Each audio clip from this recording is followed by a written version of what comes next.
The Cleric. In the Frail Age, communion with the Celestials is unheard of. The Cleric must bind to ancient tomes containing the last vestiges of light from when the Celestials had drawn near.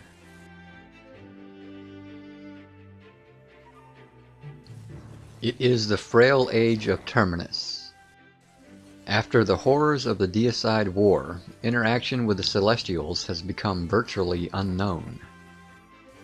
Thus, the clerics can hardly rely on their Pantheon directly. Instead, they must bind themselves to the ancient directives of their order, guided by the written wisdom of the Celestials of ages past. To his core, the cleric is focused on healing himself and his allies, and in this role he has no equal.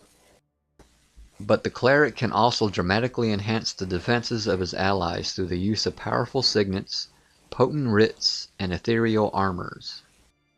Though few in number, clerics can perform feats of stunning ability once empowered with a measure of their celestial's influence.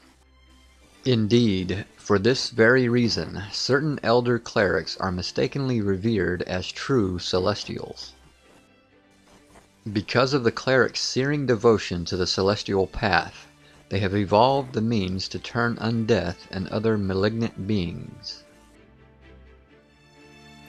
And that's just the quick definition and description of what the cleric is going to be in Pantheon. Cleric is probably going to be the first class I play.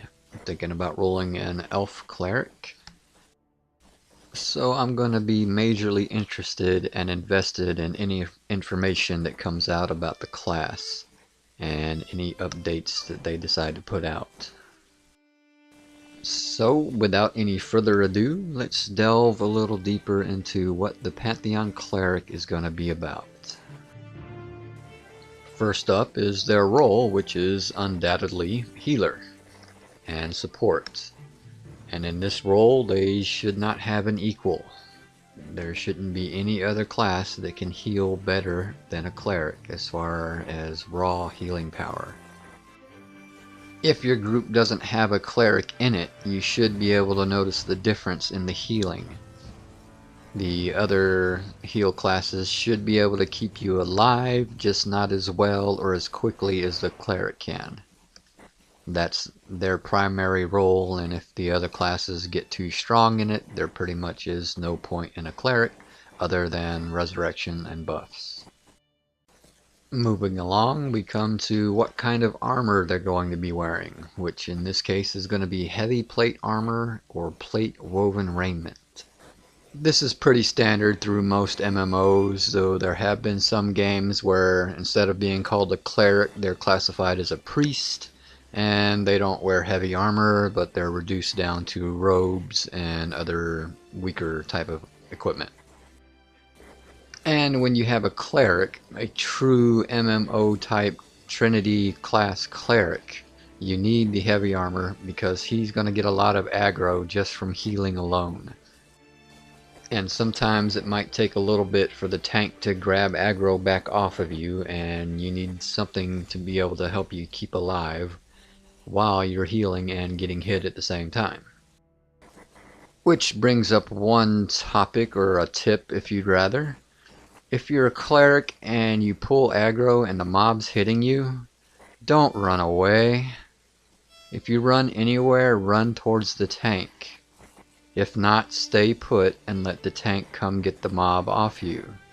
Tanks hate having to chase a mob just to get it off you. So just stay put, relax, and let the tank do his job. Next up, we have the cleric weaponry. For Pantheon, clerics are schooled in several types of one-handed blunt weaponry. Most have discarded the use of staves in order to carry their large tomes into battle. The ancient books bursting with powerful signets, writs, and edicts.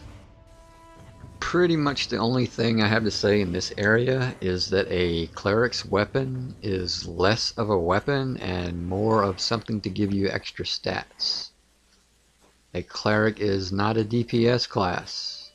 A cleric is not a tank class. while it can take some hits, it can't really tank a mob unless you're using some kind of divine aura spell, which you don't take any damage at all, but that's not really tanking because you go back to being not a very good tank once it wears off. So just to clarify, cleric weapons are one-handed, sometimes two-handed hammers, staffs in rare cases, sometimes they'll use those. And then you have your clubs, maces, and flails. And as I've already said, the weapon is not really meant as a weapon. It's more about what kind of stats is it going to give you. With the exception of your lower levels where sometimes you're going to be soloing sometimes, then your weapon is going to be used more as a weapon. But as the cleric gets higher in level, I also believe that their solo ability should decrease as well because they're lacking in DPS, unless it's against undead. And that's when the weapon mainly starts being focused on stats. Now it moves into their ability arsenal. The clerics have mastered the restorative arts of their order, allowing them to use their many potent healing abilities. Thus empowered, clerics excel in most forms of healing, including self, target, group, and raid-oriented abilities. Clerics also have a variety of other healing powers, including direct, heal over time, and heal on hit. In addition to healing, clerics also excel in defensive support using ethereal armors and signet blessings. This pretty much sums up what the cleric is in the group. He's the top healer. He's going to have your direct heals. He can heal himself, and then he can heal the group with his AoE or targeted group heals. They're going to be giving them their direct heal, which is standard, the heal over time, which in some MMOs they've started giving over to druids and shamans. And then the heal on hit, which is pretty useful. You can cast the heal, and then if it's not a mob that hits too hard on the tank, then once you cast it, you can watch around, look at your surroundings, and pay attention to your other group members while each time the tank gets hit, it gives off a little heal. It's helpful if you just need to take a few seconds to survey your surroundings. And it mentions their defensive support and using blessings, which is pretty much covering their buffs. Typically the cleric is going to be in charge of your bigger armor class and hit point buffs, which you're always going to have no matter if you're in a group, raid, or solo. You always want those buffs on you. One thing it doesn't list is probably one of the biggest reasons you want to have a cleric either in your group or handy to have around, and that's the resurrection ability. As we already know, Pantheon is going to have some pretty drastic death consequences. No telling just exactly how drastic, but it is going to be a lot more severe than current MMOs have had probably in the last decade. And the one class that's going to help try to balance out that penalty is going to be the cleric. In EverQuest 1, their resurrection had the added benefit of restoring most of the lost experience you lost while you died. And it's not so much of an issue at lower levels, but as you get higher and higher, that EXP loss is dramatic. And you want to save as much of it as you can through resurrections. Now, eventually, druids and shamans might get a form of resurrection, but it's doubtful that the experience that you gain back from them is going to be as good. And lastly, it goes into the iconic ability, which is going to be called Manifest Pillar Shield. High-level clerics can manifest, place, and even carry massive pillar shields. These huge, luminous walls of energy form towering, immovable barriers that, for a limited duration, no enemy can pass. But if desired, the cleric can choose to sheathe his weapon so that he may carry the pillar shield short distances to a better position before resuming the fight. This ability is new for me. I'm not sure if it's been in any other kind of MMOs before, but it sounds pretty useful. Anytime that you want to block a hallway or stop any mobs from coming to get you, it seems like all you have to do is cast this shield and it pretty much just forms a wall. And it doesn't say how big or wide it is, but it sounds like they're intending it to at least block a hallway or a section of it, giving you and your group a little bit of time to regroup, regain any health or mana, and just be able to get the strategy set for continuing the fight. So we're pretty much just going to have to wait until we can see it on maybe one of their live streams to find out what the limitations and practical uses that they can think of to show us. But it sounds like something that's going to be pretty useful for the cleric and for the group. And that's everything they have for us at the moment. Hopefully they'll have some more informations or do something on a live stream or some video that spotlights the cleric and their abilities. But with cleric being one of my 3 favorite classes in MMOs, with the other 2 being monk and enchanter, I just want to add a few little tips to either future clerics or people that are going to be grouping with clerics, which pretty much everyone will. The first thing being is that clerics don't typically get aggro from hurting mobs, but they will get it whenever they cast their heals, and it's usually a big chunk of aggro. And the more you play it, the more you start to get a feel for exactly when you need to start casting your heal. If you cast your big heal on the tank as soon as he engages the fight, well, that mob's not going to like you much when that heal lands, and you better hope you're prepared for what's going to happen.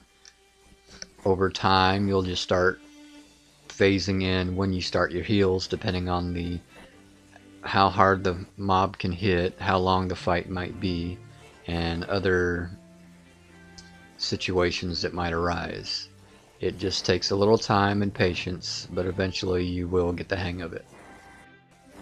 And lest we forget, in Pantheon they're going to start designing mobs that specifically target certain group members of the encounter, which in this case I'm pretty sure Cleric is going to be one of the primary targets for these certain mobs.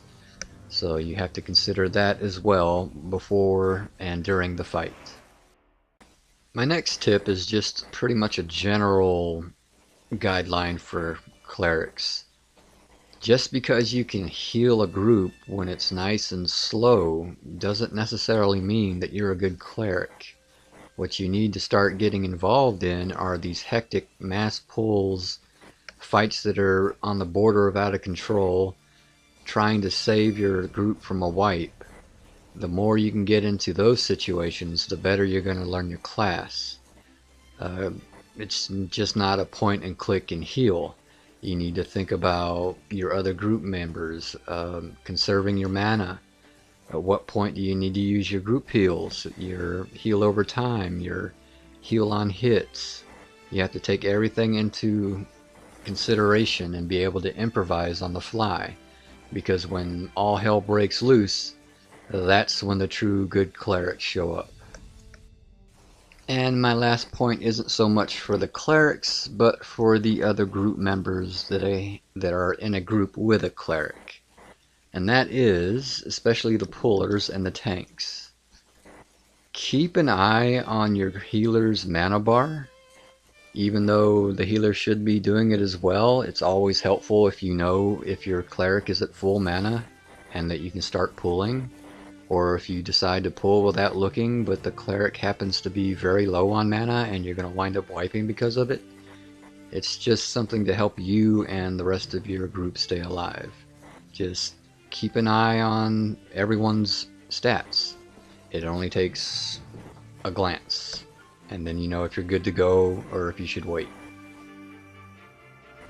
And that's all the information we have on the cleric as of now. In time, I'm sure they're going to be releasing more information, maybe some spells and abilities, and hopefully even some video gameplay of what the cleric is and what they can do. So, what did you think of their description and definitions? And did you agree or disagree with anything I had to say about the class? Just let me know, and until the next time, have fun.